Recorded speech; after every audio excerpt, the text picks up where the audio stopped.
Hello, my name's Orion and welcome to Aspire.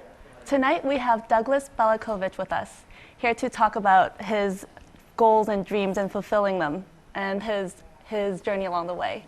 Doug, welcome to Aspire. Thank you for joining us. Oh, thank you. Thanks for having me.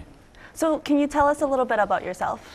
Well, I was born and raised in Malden, Massachusetts, and grew up in Malden and Everett for most of my life, and moved around from here and there, and did all the things that most kids do when they were younger: Little League, football, did some kickboxing, boxing, martial arts, stuff like that.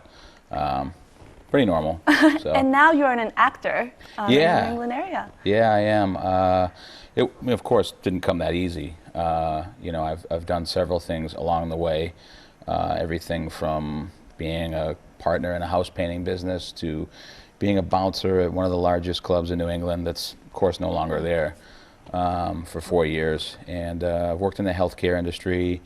And then one day I was having a conversation with an actor friend of mine and asked him how to get into it. And he actually had a pretty big role on The Sopranos. So he told me how to get into it. So jokingly, I went ahead and did it. And shortly after that, I did my first commercial for St. Mary's Bank in New Hampshire.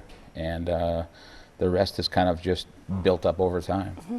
So can you tell us more about how exactly you got into acting? Well, my friend Joe was on The Sopranos as Vito on The Sopranos, Joe Ganiscoli, and we had a conversation one night. I met him at a cigar event at one of my friend's cigar shops, and I just said, so, how did you get into this? How did you get into being in the mob on one of the biggest TV shows on HBO?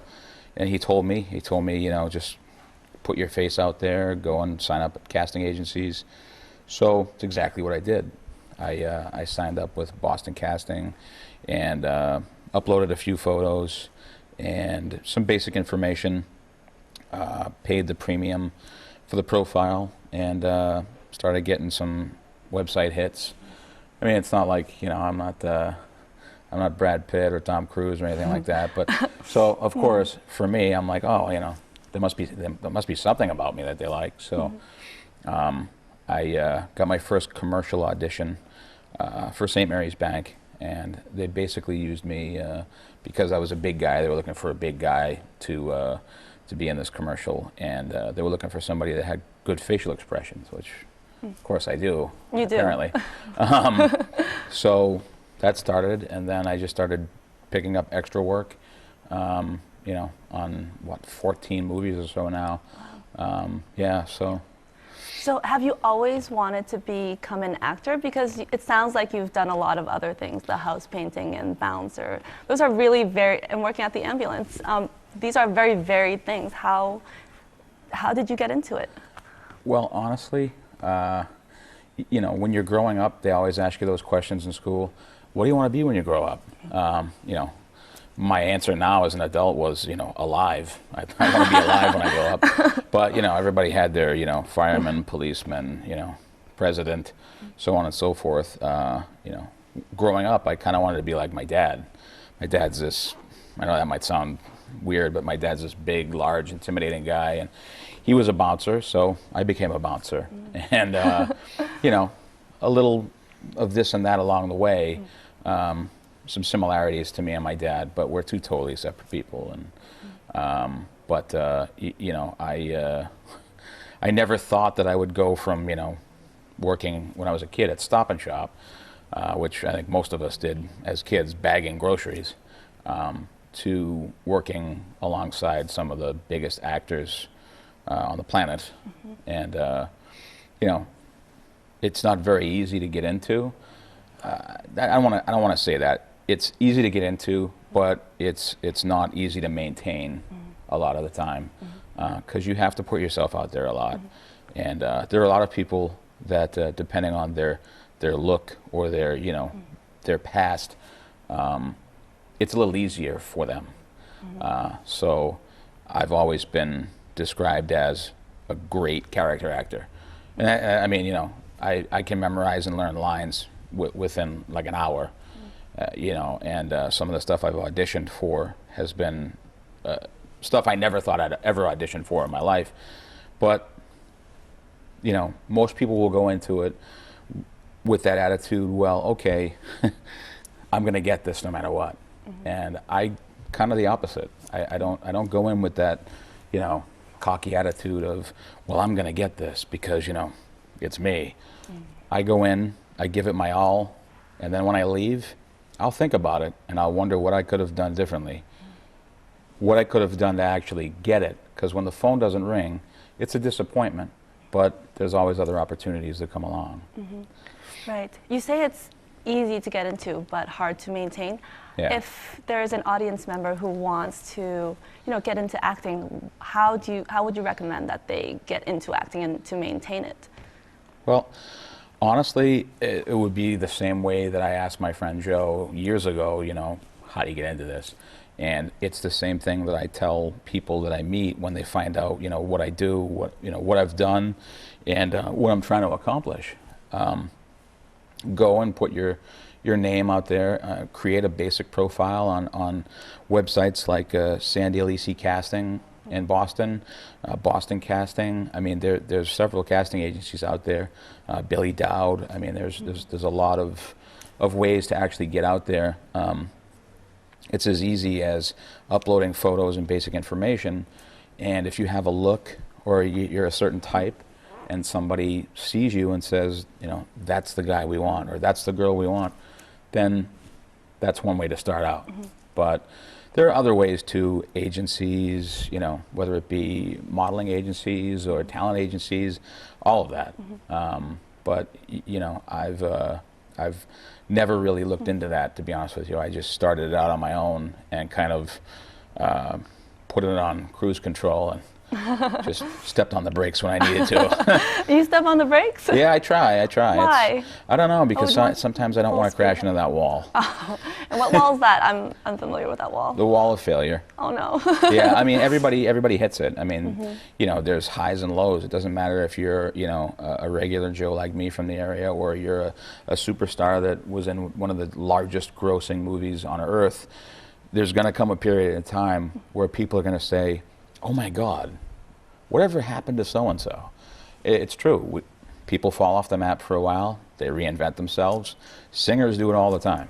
I mean, you know, it's just the way of the world. You know, you have to look at the way that some of the current singers reinvent themselves, go from one image to the next, from a wholesome image to an extreme image of some recent artists that you might be able to figure out. Miley Cyrus, for instance, goes from being Hannah Montana to, oh my God. So, right. How do you know when to hit that break? Because this is fascinating. This is the first time I've heard of this. You hit the brake basically, you know, when you're going in a direction and it's not going anywhere. You know what I mean? So you have to hit the brakes, realign, do something different, whether it be, you know, get new headshots or color your hair, drop 20 pounds. I mean, I'm a big guy, so it's, you know, I'm always going to be a big guy, different version of a big guy, whether it's 20 pounds, 30 pounds, 40 pounds. I've gone through that myself with my own struggles, but can you tell us more about, you know, that experience of having to change?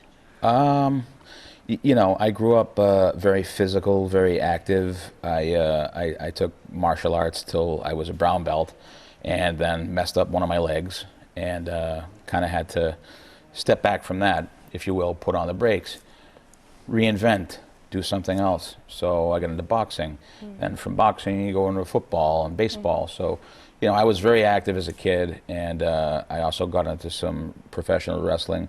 I went to Killer Kowalski's wrestling school for 3.5 years, and you know, my knees just got the best of me, and it just wasn't for me. You know, so again, hitting the brakes, going back to, you know, try and reinvent yourself. And what about with acting? Well, I mean, with acting, the only thing you can really do, or that I've really done to reinvent myself, is, unfortunately, I got sick with a cancerous tumor in my intestines. So they had to remove 5 feet of my intestines and the 4-inch tumor in my appendix and 32 of my lymph nodes in a pretty messy procedure that kept me in the hospital for 10 days. When I did my first commercial for St. Mary's Bank, I was close to 400 pounds. Now I'm just over 3. So between the surgery and going back to the gym, I've lost close to 100 pounds total, and several waist sizes, shirt sizes, but, you know, all that jazz. So it hasn't been easy, because I think that much like one of my favorite idols, Kevin James, who we can get into that afterwards, you get pigeonholed into certain roles all the time. So, you know, you're either going to be, you know, the heavyset next door neighbor, funny guy that, you know, hits on the main character's sister, or you're going to be, you know, the heavyset guy that has the really hot wife, and then everybody talks about, oh my God, you know, how does she possibly go out with him? So you know, you kind of get, you know, pigeonholed into certain roles and stuff, and which is unfortunate, because I like to see a lot of actors that, you know, like comedic actors that eventually do something dramatic, and you say, wow, oh my God, you know, that was amazing. Like, you know, one of my other favorites, Mike O'Malley, who's from the New Hampshire area, you know, he went from doing Yes Dear to things like Glee, totally different role, and then I saw him on the show Justified, blowing someone's head off. So when you see something like that, it's good to see people branching out like that, but I think that a lot of people do get kind of held in a corner. Like, all right, you're going to be the bouncer, you're going to be the security guy at the party, you're going to, and that's fine. If you're going to, you know, if that's what you get, that's what you get. You never know where it's going to lead, and I try not to say no. Right, right. So yeah, it's a good and the bad of the industry, being typecasted. Right. Right. Yeah. Can you tell me more about Kevin James? You were the stand-in for Grown Ups 1. Yeah, I was. I kind of lobbied for a long time, because I constantly get compared to Kevin a lot, pretty much all the time. And I'm fine with that, because he's one of my favorite comedians, and, you know, I followed him since he was on Star Search. You know, everybody has a favorite artist, everybody has a favorite actor, actress, so on and so forth. And, you know, it's like Kevin James. And, you know, the funny things are, King of Queens, my name is Doug. His name was Doug. We dress very similar. I've always dressed like this since I was younger, and it's like people pointed out to me these, you know, odd things, like, you know, you got to see this show. So I started watching the show, and I was like, wow, you know, and you know, people started saying, hey, you remind me of Kevin James. You remind me of the guy, you know, the guy from that show there that drives the delivery truck. Yeah, I get it. So after a while, I started going with it, and I did some work on Paul Blart Mall Cop, extra work on Zookeeper, Here Comes the Boom, and I kept getting compared so much that not only did I enjoy it, I used it to my advantage, and started putting some pictures out there, side-by-side comparisons, which are all on my Facebook page, by the way. I'm sure you maybe have or haven't stalked me yet. That's so smart to do that, to compare yourself to Kevin James and have people notice that. Yeah, I tried.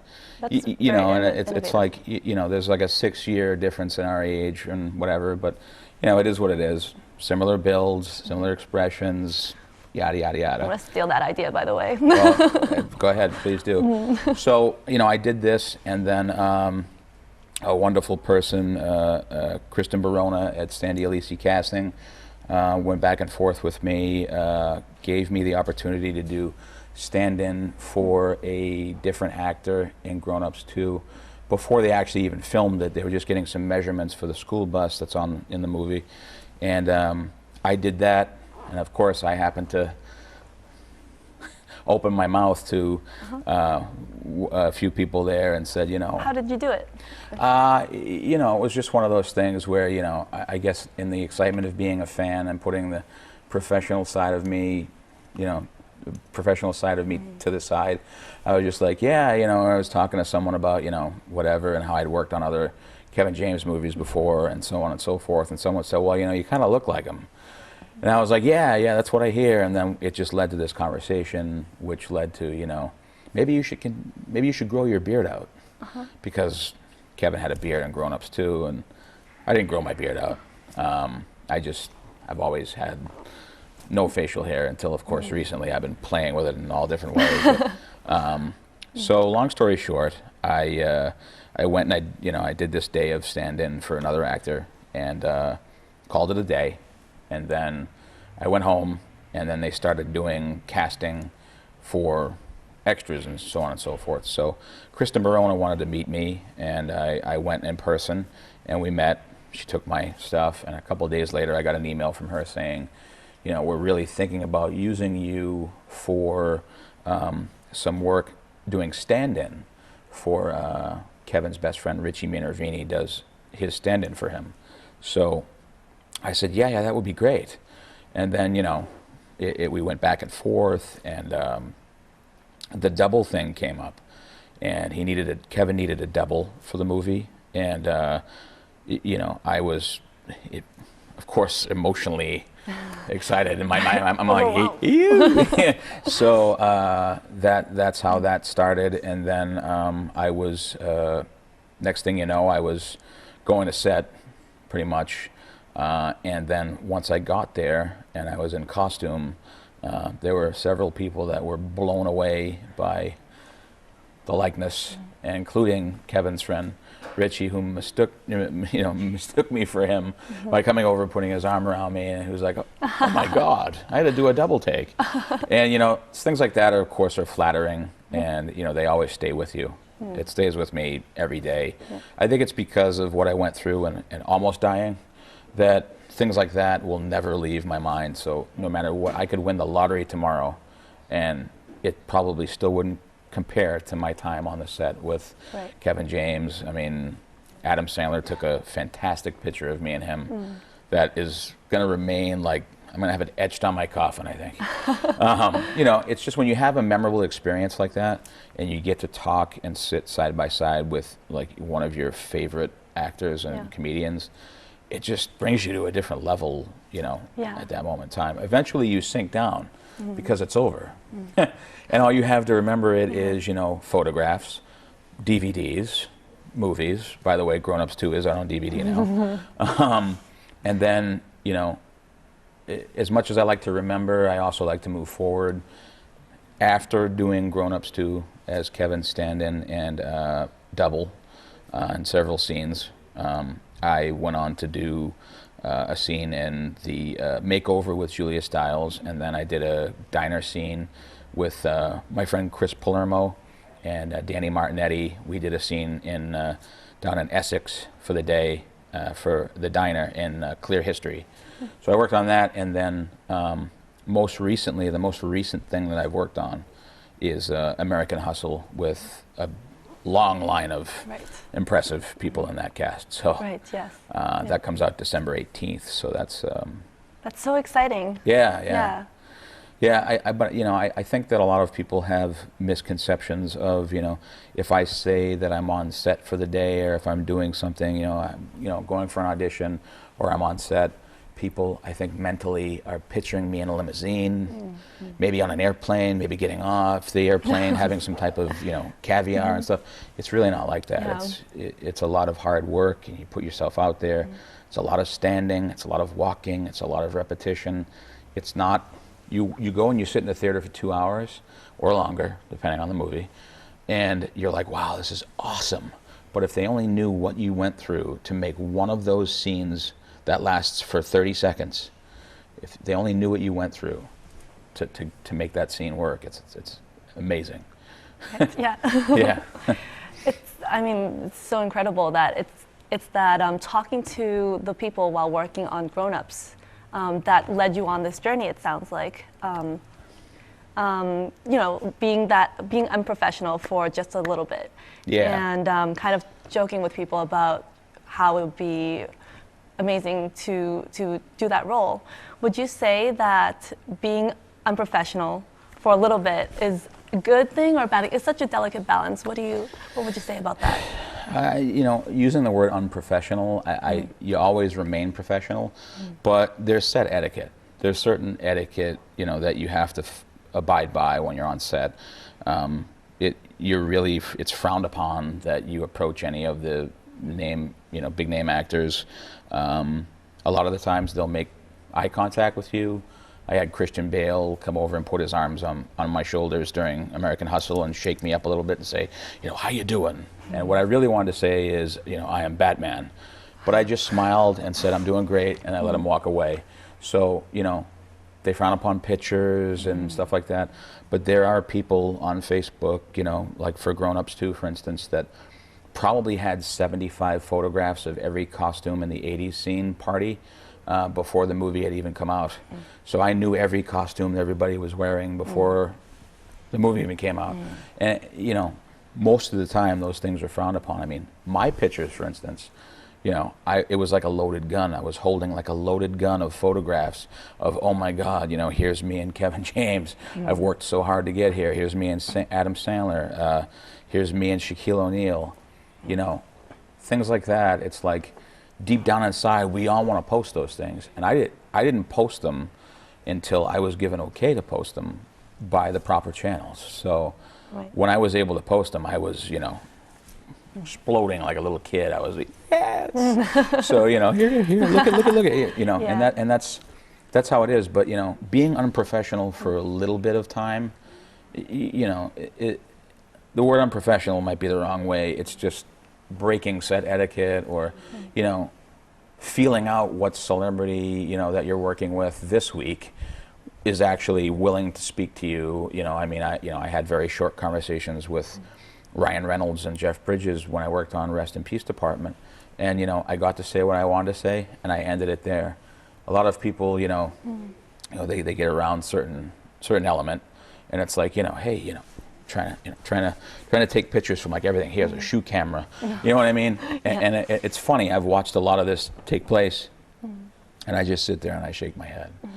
But there's definitely, when you do extra work or you do anything like that, there's definitely an etiquette that needs to take place in order for you to remain on set. Right. So, or they'll kick you off. Yeah. I've not seen anybody get kicked off yet, and I've seen some really ridiculous things happen. I've actually seen a girl get told off with her camera. She was taking pictures on set. Oh, really? Yeah, it was the first time I saw someone get told off. Yeah, I mean, a lot of them are top secret. Like some of the sets are top secret. I mean, when I stepped foot on the backyard scene, the set for Grown Ups 2, I lost my mind. I'm looking at like an in-ground swimming pool and a massive mansion that's built on a football field. I mean, it's pretty crazy. Even the police department, the scene that I did on Rest in Peace Department, the set was amazing. But people walking around like just I wouldn't do that. Right. Would you say that networking is important? Because there's just so many extras on set. There can be hundreds of extras. Sure. Should you try to kind of be friendly with some of the people, or should you kind of, wait for them to talk to you, or how? When you say networking, are you talking about networking with other normal human beings, or the stars themselves? Networking with people who might help you propel your acting career forward. I mean, that's kind of a tough question, but I think networking is definitely important, especially with Facebook, Twitter, all that other jazz that's out there. I've got both, and I use Twitter so little now. But Facebook, a lot of the casting agencies do things through Facebook now, and do casting calls through Facebook. And I think that's very important. Sandy LEC Casting does a lot of their stuff through there. Boston Casting has started doing a little bit more. Angela Perry has been great to me there. Kristen Barona has been great to me at Sandy LEC. So I think networking is definitely important. And it's like, but when you're on each other's Facebook pages and you see, everybody, aside from being an actor or an actress or a model or anything, everybody has life struggles. So if someone's having a bad day and they post something, completely negative, either people will know you enough to take that the right way or the wrong way and be like, well, I don't want to work with this person anymore, right? And that's kind of a tough, like a gray area. Right. But I think networking is important. I've made several friends on Facebook from networking on different sets. Some I've had to remove from Facebook just because, you know, I like to support my fellow actors, and I wish that they would also be very supportive of me as well. So when I find that someone's more about themselves than they are for everybody else, it's kind of disturbing to me, and I just, you know, I either block the feed or I, you know, I keep them as a friend, and I just don't look at their feed. So, you know, there's several ways to handle it, but it can't hurt. You know, I mean, it can hurt, I suppose, but I think that there's more positive to networking than there is negative. Yeah. One more question. So you fulfilled your dream of working with Kevin James. Sure. Or just meeting him, but you've surpassed that dream. So what's next for you? Well, you know, I'm going to keep plugging along. I mean, right now, you know, filling in the dead time between filming, I work at a gym at Exit 8 in New Hampshire in the Crown Plaza Hotel in the basement. So I'm inside a lot. I don't work a lot of hours there. I do have somewhat of a flexible schedule so that it will allow me to go and film things when I need to. But I missed out on a few weeks of working with you know, Denzel Washington and or Robert Downey Jr. because I was helping somebody else out with their hours. So I kind of kicking myself about that. But you know, I'm a good person, so I try to help out when I can. Yeah. You know, we've talked a lot about certain things going on throughout the course of my life. Everything from where I worked as a kid, where I worked as, you know, a teenager, into my adulthood, and so on and so forth. You know, getting into acting and performing and entertaining people. I've always liked to sing. I've always liked to joke around. I like to be a comedian. I like to make people laugh. But I do have to say that aside from my friend Joe Ganiscoli that was on The Sopranos, one other person that really helped me realize that maybe not just sitting on the non-union docket was going to be, you know, something I should investigate. My friend Chris Palermo, who does Pizza Makers, Pizzer, Pizza Makers on YouTube. It's a great web series about a local pizza shop, and he gave me the shot thanks to Frankie Imbrogamo, and got my first speaking role, which got me a SAG waiver. On all the non-union jobs I did, I never asked for a waiver. So I had no idea I could really go any further. So if it wasn't for Chris saying, you know, if you do this show, you're going to have to go union, I probably never would have ended up working side by side with Kevin James. So deep down inside, I always have to thank Chris Palermo for what he did for me. And that'll continue even if I went to Los Angeles and worked on the biggest TV show that was out there. I would always give thanks to the people that actually helped me get where I am. So, thank you so much for your amazing story. Yeah, you're welcome. I'm not sure if it was amazing, but you know, well, it's such a struggle to be an actor, right? You have to balance things, and there's sacrifice involved. Sure. So it's not easy. There's a lot of traveling, a lot of standing, a lot of walking, a lot of repetition, and a lot of frustration when you go and you audition, and you either do or don't get the roles. You always wonder why. You always wonder what you could have done to improve on it. But it's how we change or evolve as human beings is, you know, okay, well, I did this wrong, you know, what can I do to make it better next time? You might not get it next time for that same role, but you can go in and you know, completely kill your next audition just by, you know, retooling it, you know, reworking yourself. That's not easy either, but some people have to be able to just take a deep breath and say, you know what, that didn't work out for me, but the next one's going to work out. But I think the important thing is to always remain real, be yourself, have fun, take yourself seriously to a point, but you have to be able to enjoy